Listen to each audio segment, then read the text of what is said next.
Those of you who have been around long enough have probably heard me talk about the fact that I have a lifelong struggle with depression, and it's been hitting me hard these past couple of months, but especially these past couple of weeks, dealing with suicidal thoughts and just no longer being able to tolerate this miserable existence of mine.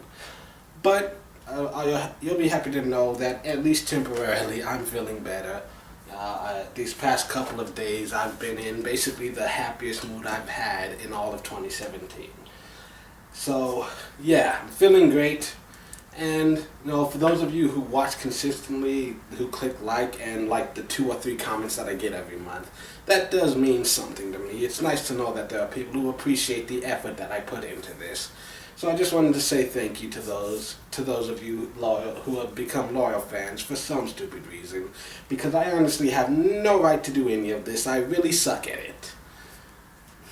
Also, just wanted to let you guys know the Friday show is coming back this week, but it's going to be off again next week. I'll explain more later. For now, let's just get to the show.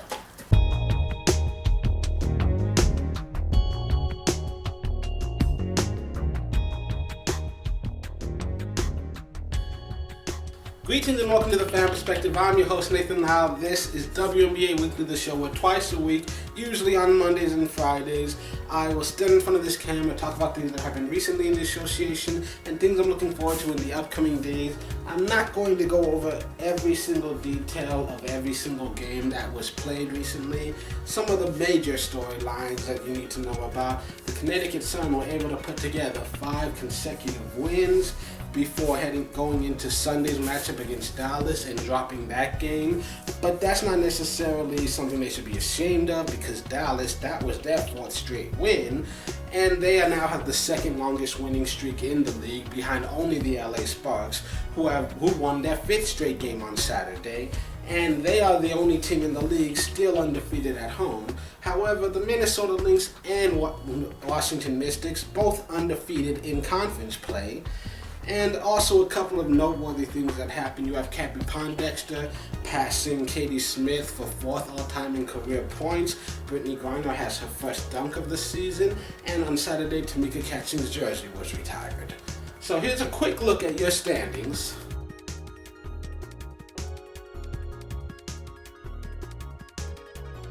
This episode is probably going to be about the same length as all the others, but I'm not going to spend as much time talking about the stuff that I normally would. I'm going to focus heavily on statistics, because a lot of very interesting things could be happening in the next couple of weeks. One of them, a very bad thing that I honestly hope doesn't happen. The San Antonio Stars are now 0-14 on the year, and they're closing in on 2 very bad records that I do not want them to have. One of them was set by the Atlanta Dream in 2008, their first year as a franchise, where they lost the first 17 games of the regular season. And the other record, San Antonio, dating back to last season, has now lost 16 consecutive games. The longest losing streak in league history was Tulsa in 2011, who lost 20 straight. Both of those look like they are very much in reach for San Antonio right now. Now, I hope it doesn't happen, but the way things are shaping up right now, it seems very likely to happen. Like I said, just because it is the WNBA, they are still a professional team. I'd still expect them to win 2 or 3 games this year, but that might not happen till way down the stretch. Now, there is some good news for San Antonio fans. The Stars have shown a lot of resiliency. They've shown a lot of fight. They've been competitive in the majority of their games, and they're just having trouble finishing strong. You've seen a lot of teams just have huge 4th quarters against them. So, there is something to look forward to, in the future as they continue to build. But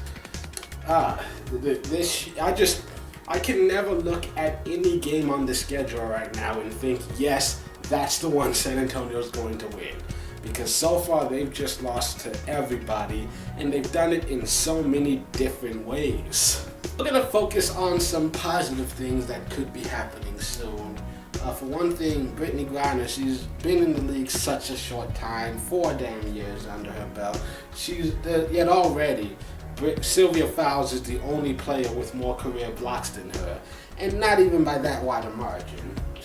But with both of them, they're inching closer and closer to 500. Sylvia Fowles only needs 13 more, and Brittany Griner needs 49 more. They both look like they're going to do that sometime in July.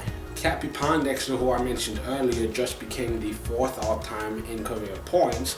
She's also 7th all-time in career assists. She is only 5 behind Tamika Catchings for 6th all-time. And the way she's been playing this year, Cappie could end up moving into 6th place in her very next game. It's actually kind of funny, like those of us who have paid attention to the league for years, we all know her name. We all know she's a Hall of Famer.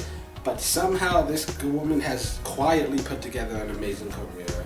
And I only say quietly just because, if you talk to people who have no actual vested interest in the league, never seen a game, they'll know Brittany Griner, they'll probably have heard of Taurasi. There are so many big names out there, yet Cappie somehow slips through the cracks. And I think the best explanation for that is just that she spent the majority of her career playing alongside other Hall of Famers who end up getting first billing, like Taurasi, Tina Charles, Della Don.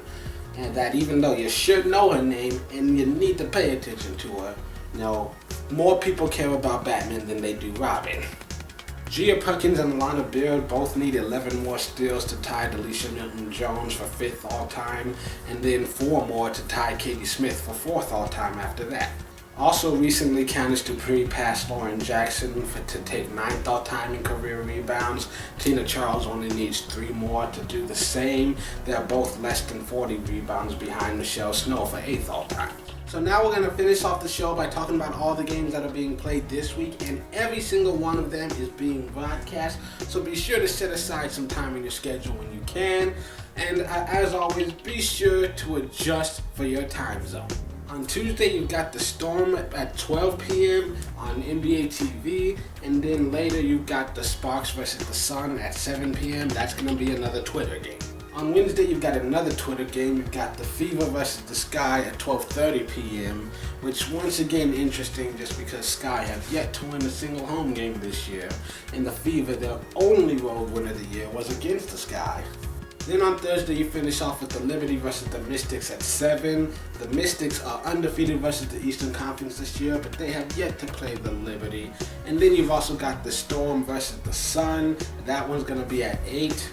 And that's it for this episode. Tune in on Friday for another all-new edition. And until then, this has been The Fan Perspective. I'm your host, Nathan Nile, and I hope you have a great week.